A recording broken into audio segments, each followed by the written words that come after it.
Salut les gars, j'espère que vous allez bien. Je sais que beaucoup de vous connaissent la Bible, connaissent le Coran et donc connaissent l'histoire du peuple d'Israël et du fait de rentrer en Canaan. Actuellement, beaucoup de gars me parlent de « Ok, j'ai dépassé les 1 an, j'ai dépassé ci, j'ai dépassé ça » et ils commencent à expérimenter cette sortie du désert. C'est-à-dire, ils ont eu des moments difficiles, ils se sont habitués à cela, ils n'ont pas cherché à fuir la pression, mais ils ont été modelés par celle-ci. Et vous allez remarquer que beaucoup de personnes vont venir et parler de cela comme si c'était une histoire qui a réellement existé. Qu'elle ait existé ou pas, j'en ai rien à foutre, c'est pas ça qui m'intéresse. Je parle de la moralité des choses et on doit prendre les bonnes choses et laisser tomber le reste. À ce jeu-là, mon frère, il y aura un certain moment où tu vas sentir que tes chakras seront remplis. Tu vas sentir que tu as une certaine puissance et une aura et que tu maîtrises ton environnement. Alors, mon frère, tu seras en train de rentrer en Canaan.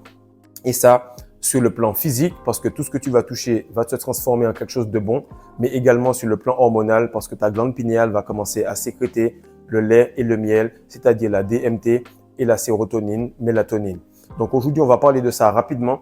On va faire en sorte de voir si la plupart des signes nous mènent en Canaan ou si on est en train de rêver. Mais en tout cas, tout ce que je te dis là, il y a beaucoup de gens qui l'expérimentent dans les coachings et moi aussi également. Alors, pourquoi je parle de cette histoire-là aujourd'hui? Parce que beaucoup de personnes, des fois, viennent et prennent les choses au premier degré, ok? Et je me rappelle, j'étais tout simplement en train d'apprendre la bourse, ok, avec quelqu'un, et il était en train de me former. Et ce gars-là, c'était un mentor pour moi. À un certain moment, il me disait, tu sais, à l'ère où nous sommes, si quelqu'un n'apprend pas bien la crypto ou qu'il n'y connaît pas quelque chose, alors c'est comme s'il était illettré. Et en fait, il le disait pourquoi? Parce que c'était son domaine d'expertise et que si quelqu'un voulait aller en bourse, etc., et continuer à dealer avec les marchés et les taux et les cotons et l'or, etc., qu'est-ce qui arrive? C'est que s'il ne connaissait pas un peu la crypto, il paraissait comme illettré. Donc lui, c'était son dada, c'était son truc. Du coup, il était tourné par rapport à cela. Moi maintenant, ce que j'ai remarqué, c'est que si tu continues à jurer par les diplômes alors qu'on est en 2025 bientôt, alors tu es perdu et tu es considéré comme illettré. Si tu es toujours sur le fait d'attirer les femmes avec l'argent, alors tu es considéré comme illettré. Et la même chose encore, c'est que si tu es actuellement en train de lire les choses puis de penser que ah oui, le pasteur a dit, ah le prophète a dit ou ah l'imam a dit, etc. Alors frère, tu es en train de te mettre le bras dans l'œil. Pourquoi? Parce que ces histoires-là ne sont pas si puissantes pour qu'elles soient comprises sur la première chose, sur la première surface.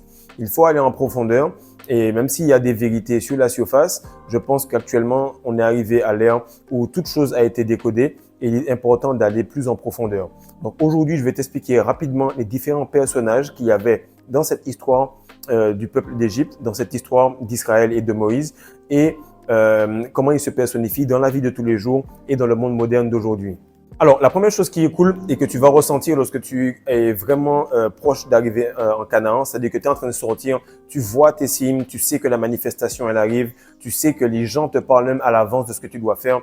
Certains de mes abonnés me disent « Eh frère, tu devrais faire ci, tu devrais faire ça, ta chaîne pourrait toucher tant de personnes. » Et là, je leur dis « Frère, je suis déjà en train de le faire. » Et le fait que je ne l'ai pas dit, eh bien, la manifestation est en train de percuter chez vous et vous me le confirmez parce que vous êtes une part de Dieu et que Dieu se manifeste au travers des gens.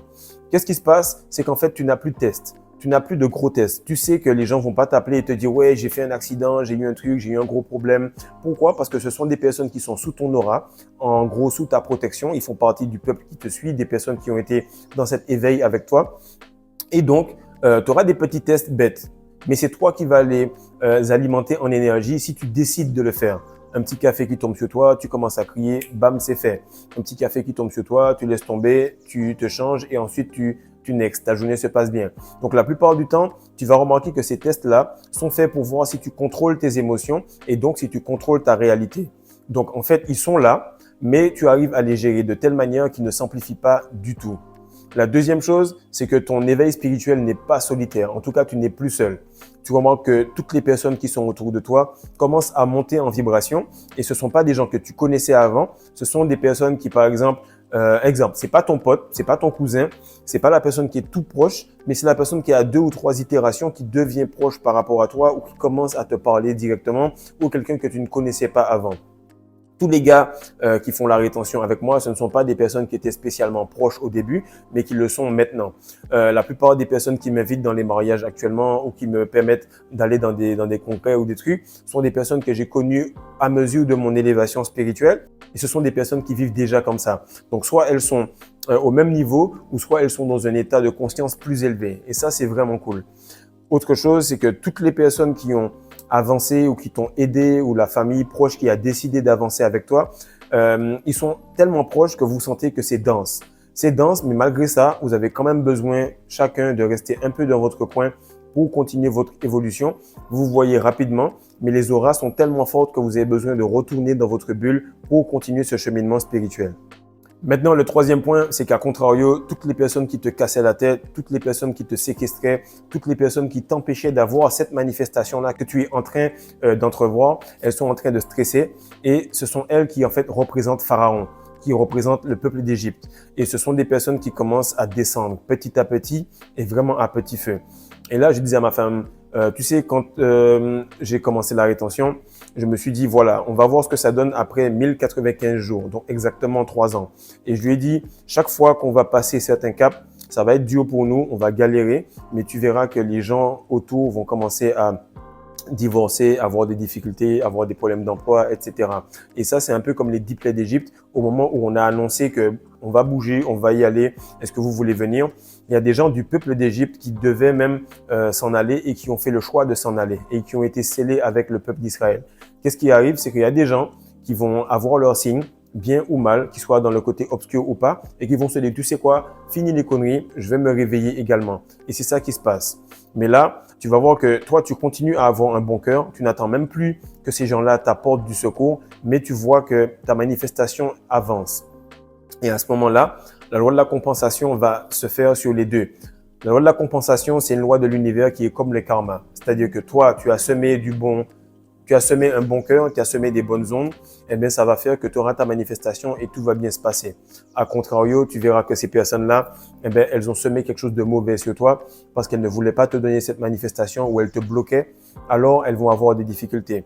Et en ce moment même où je te parle de ça, ce sont les gars même du Patreon qui m'ont fait voir que lorsque tu as des pervers narcissiques autour de toi, si tu ne fais pas attention et que tu ne les reconnais pas en tant que tels et que tu ne bloques pas cela, alors tu vas tout simplement bloquer un flux de bénédiction. Pour l'or noir, ça fait à peu près 1 an que j'ai commencé la chaîne, mais en réalité, c'est un peu après que j'ai réellement travaillé là-dessus, c'est-à-dire en mars, en avril.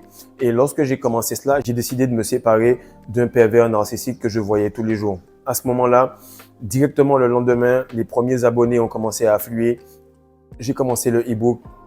Beaucoup de personnes ont commencé à me faire des commentaires et tu vois que tout de suite, le flux de bénédiction a été bloqué juste par une seule personne. Pas le pervers narcissique, mais moi-même parce que je ne voulais pas reconnaître cette personne en tant que telle. Et j'avais pas cette force, cette capacité spirituelle de me dire, cette personne-là, il faut que je m'en sépare parce que ce sont des personnes qui sont bloquées. Elles ne vont jamais changer, elles sont têtues et elles ont parié sur la matrice et elles vont couler avec elles. Le 4e point, c'est que toutes les personnes qui vont plaider pour Pharaon, toutes les personnes qui vont être à côté, elles vont commencer à subir les 10 plaies d'Égypte. Ok? Actuellement où je te parle, je vais pas citer les noms au cas où ces personnes-là sauraient, mais ces personnes-là ont leurs enfants qui sont malades, qui vont subir des opérations, assez dangereuses. Pendant que ces enfants-là subissent des opérations, ces personnes-là elles-mêmes commencent à tomber malades gravement, alors que ce sont des personnes qui proféraient des choses contre toi. Par la suite, tu vas remarquer qu'elles sont maraboutées ou elles sont esselées. Et ça, c'est encore d'autres personnes actuellement. Tout ce que je te dis là, ce sont des choses qui arrivent. Et la plupart des personnes me disent, c'est bizarre, à chaque fois tu fais une vidéo et ça me parle. Ça te parle parce que frère, je traverse là en ce moment. C'est juste que je reconnais les patterns, je fais la vidéo et j'avance et je traverse le test en même temps que toi, ou je l'ai déjà traversé, ou je le reconnais et je sais comment le traverser. Donc tout ce que je te dis là, c'est en ce moment. Autre chose, c'est qu'ils manquent de l'argent et ils commencent à stresser par rapport à cet argent parce qu'ils ont fait le choix de rester dans la chair, dans le 666, bloqués dans le temps, bloqués dans l'argent et donc bloqués dans l'illusion de la peur. Par la suite, tu vas remarquer que toutes ces personnes-là commencent à être esselées quand la matrice commence à retomber sur eux. À ce moment-là, qu'est-ce qu'il faut que tu fasses? C'est faire attention à fermer ta bouche, ne pas rendre ton cœur joyeux par rapport à cela parce que la situation est tout simplement une loi de la compensation. Comme ils ont semé du mal, ils récoltent du mal. Et si toi, tu ris de cela, il va t'arriver des dingueries également. Donc, très important de rester sur ce principe-là. Si la barbe de ton ami commence à brûler, alors fais attention d'observer la tienne et de l'arroser. Et c'est très important de faire attention à cela pour qu'on ne puisse pas tomber dans ce cercle vicieux. Maintenant, la cinquième chose, c'est que tu vas remarquer qu'au début de ta rétention, lorsque tu vas quelque part, les gens ont envie de te toucher. Ils te touchent d'ailleurs, ils te parlent, ils viennent te raconter du n'importe quoi. Lorsque tu seras arrivé à un certain point, non seulement ça va pas arriver ou ça va arriver encore plus au niveau des personnes qui sont inconnues, mais ça va moins arriver au niveau des personnes qui te bloquaient ou au niveau des personnes qui proféraient des choses autour de toi. Tu vas aller quelque part, mon frère. Et ce que je te dis là, c'est réel, ça m'arrive tout le temps à chaque fois que je revois ces personnes. Tu vas aller quelque part, ton aura sera tellement puissante que la personne ne pourra pas venir. Okay? La personne ne pourra pas te dire bonjour. Elle va se gratter la tête, elle va partir, elle va être gênée. Pourquoi? Parce que les ondes sont totalement différentes. C'est comme si tu voulais écouter une station radio satellite ou une station radio AM. Ça ne connecte tellement pas que ça n'est même pas percevable par la personne qui est en face de toi. Et toi, tu n'imagines même pas discuter ou parler avec cette personne. Et ce n'est même plus conscient, c'est subconscient et ton corps, ton visage, tout ton être te repousse. Et pareil pour la personne. Mais quand même, elle te regarde au loin, elle se demande pourquoi tu n'es pas tombé, qu'est-ce qui s'est passé, pourquoi tu continues à prospérer. Et toi, la seule chose que tu as à faire, c'est continuer à arroser ton jardin. Ton jardin, c'est faire tout ce qu'il y a dans la routine, tout ce qu'il faut pour que ta rétention puisse être à sa puissance maximale. Car entrer en Canaan, c'est commencer à sécréter des nouvelles hormones et donc à faire en sorte que ce fluide puisse continuer à alimenter les chakras du bas pour qu'il puisse fournir l'énergie pour les chakras du haut. Le sixième point, c'est que tu te détaches de ce que tu voulais le plus. Ok, beaucoup de personnes ne comprennent pas que le peuple d'Israël, c'est tout simplement une traversée, une progression vers le cerveau du fluide que tu as dans ton corps. Et lorsque tu avances, eh ben, tu remarques que chaque chakra va toucher cette semence et va la raffiner. Lorsque tu traverses le désert, au tout début, tu es en train de regarder et tu te dis, mais c'est fou, avant j'avais un travail, frère, j'avais un salaire. C'est vrai que c'était Dieu que j'étais fouetté, mais j'avais un salaire. Et là, à la fin, lorsque tu arrives, je sais pas moi, au chakra de la gorge, peu importe, on va prendre un exemple pour dire que Canaan, c'est ici et que le fluide, il est là. Eh bien, à ce moment-là, qu'est-ce qui va arriver? C'est que tu vas te dire, mais en fait, rien à faire de la viande qu'il y avait là-bas, rien à faire de la nourriture ou du chèque que j'avais chaque mois. Maintenant, je suis content de ma liberté et je ne suis plus bloqué par quelconque personne qui va me donner ou me fournir le minimum d'argent que je veux, ok? Et à ce moment-là, tu vas comprendre que tu peux avancer, tu peux passer et tu n'as pas besoin de cette manifestation ou de cet argent venant de l'Égypte et que tu l'auras d'une autre façon, mais pas par rapport à cette personne-là. Et là, comme tu te détaches de la fin, automatiquement, tu as la suite. Comme il est écrit, cherchez tout d'abord le royaume des cieux, c'est-à-dire fais en sorte que le fluide arrive dans ta tête et toutes choses te seront données par la suite. Donc, lorsque tu cherches à faire beaucoup de choses spirituelles et à aider les gens, le cash, les femmes, la force, le glow, tout ça va venir par la suite. Mais si tu es intéressé que par cela, le fluide ne peut pas monter et donc tu n'auras pas de résultats plus élevés que cela et ils vont se dissiper aussi rapidement que tu les as eus. Et à ce moment-là, pourquoi tu te détaches de ces choses? Parce que tu comprends que ta mission était beaucoup plus élevée que cela et que simplement ce passage-là était là pour te montrer exactement quelque chose que tu n'arrivais pas à régler, quelque chose que tu n'arrivais pas à faire. Mais par la suite, tu ne seras plus attaché à cela et donc tout va se passer de manière plus fluide. Le septième point qui arrive lorsque tu sens que ta manifestation arrive ou que tu es proche de faire ce que tu voyais depuis longtemps, mais en dehors de ces personnes, ce qu'il faut comprendre, c'est que les personnes qui sont pervers narcissiques, elles jouent sur les émotions. Et les émotions sont considérées comme des démons, en fait. Lorsque quelqu'un est émotif et qu'il est complètement énervé et qu'il s'identifie à cela, on pourrait dire qu'il est possédé par cette émotion-là.